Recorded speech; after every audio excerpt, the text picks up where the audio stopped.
Welcome to today's episode of the Simply Financial Podcast. This is your host, Christopher Calandra, and I want to increase your financial IQ with today's discussion, which is an update on the current status of the United States gross domestic product, GDP, because we have the year-end numbers for 2024.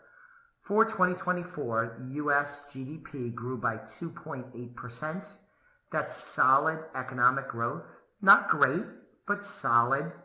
It was a bit lower than 2023 because that was 2.9%. So it was a slightly less growth, but nothing to be alarmed about. The thing about the U.S. economy, and I've done other episodes about this, the backbone of GDP growth in the United States, or the economy in general, is consumer spending. And consumer spending was robust. It was 4.2% in 2024. Now, you might recognize that some of that is because the price of goods and services have gone up a lot the last couple of years. But I think that does things a bit of a disservice because the reality is U.S. consumers are healthy and they are spending. They might be stretched because of the higher prices, but they are spending, and I believe in a general healthy state.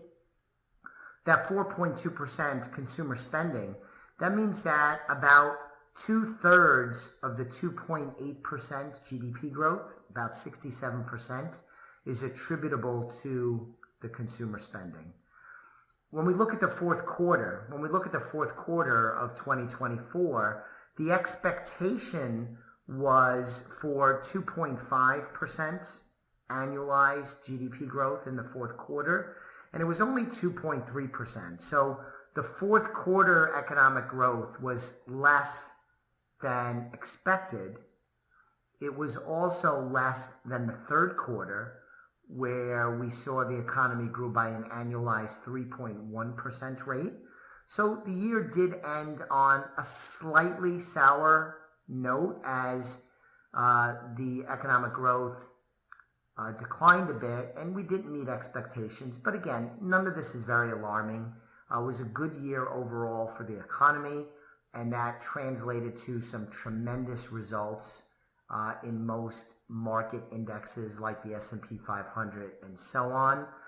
What I started to talk about, now I want to finish up with, is the Federal Reserve Bank of Atlanta, which is one of the branches of the Federal Reserve. They keep track of this GDP now. So on any given day, you could pull it up on an internet search and see what the GDP now says, which is a daily estimate of the current quarter's expected GDP growth or shrinkage. What's wild is, as of this recording, I went back a few days. At the end of January, the expectation using GDP Now, the Fed's GDP Now tool, had first quarter GDP growth at 2.9%. But amazingly, by the time you got to early February, which is when I'm recording this episode of the Simply Financial Podcast show, it jumped all the way up to 3.9%. Now, this GDP Now can be somewhat volatile, but usually not this big of a jump in such a short period of time. And this comes at a point when we have a lot of uncertainty because the Trump administration is really changing things at a frenetic pace. There's a lot frenetic pace, I should say. There's a lot going on, including the announcements of tariffs and then negotiations on postponing them. It's just that a lot is going on and there's a lot of uncertainty. I'm not saying things that the Trump administration is doing is bad or necessarily good.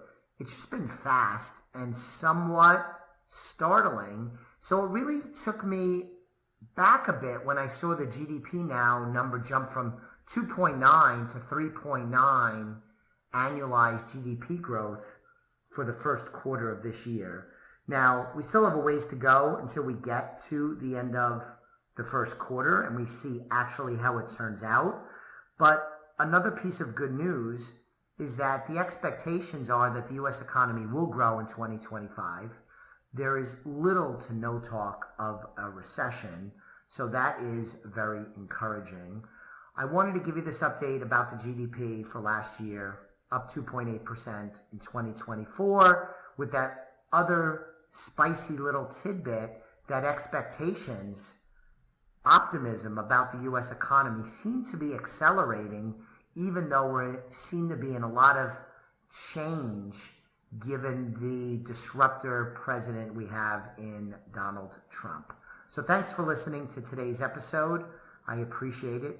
I would also appreciate if you could subscribe to the podcast and check us out on our website, elliottwealth.com. Thanks so much. I'll be back with you on the next episode of the Simply Financial Podcast very soon. The views expressed are not necessarily the opinion of Osaic Wealth, Inc., and should not be construed directly or indirectly as an offer to buy or sell any securities mentioned herein. Investing is subject to risks, including loss of principal invested. Past performance is not a guarantee of future results. No strategy can assure a profit nor protect against loss.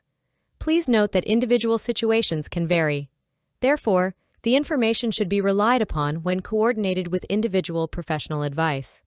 Please note, the information being provided is strictly as a courtesy. When you link to any of the websites provided here, you are leaving this website.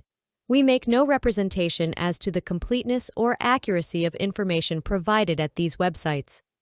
Nor is the company liable for any direct or indirect technical or system issues, or any consequences arising out of your access to or your use of third-party technologies, websites, information, and programs made available through this website.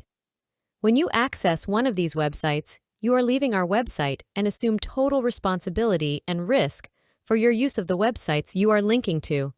Securities and advisory services are offered through Osaic Wealth, Inc., member FINRA, SIPC. Insurance services offered through Elliott Wealth Management Services, LLC, not affiliated with Osaic Wealth, Inc.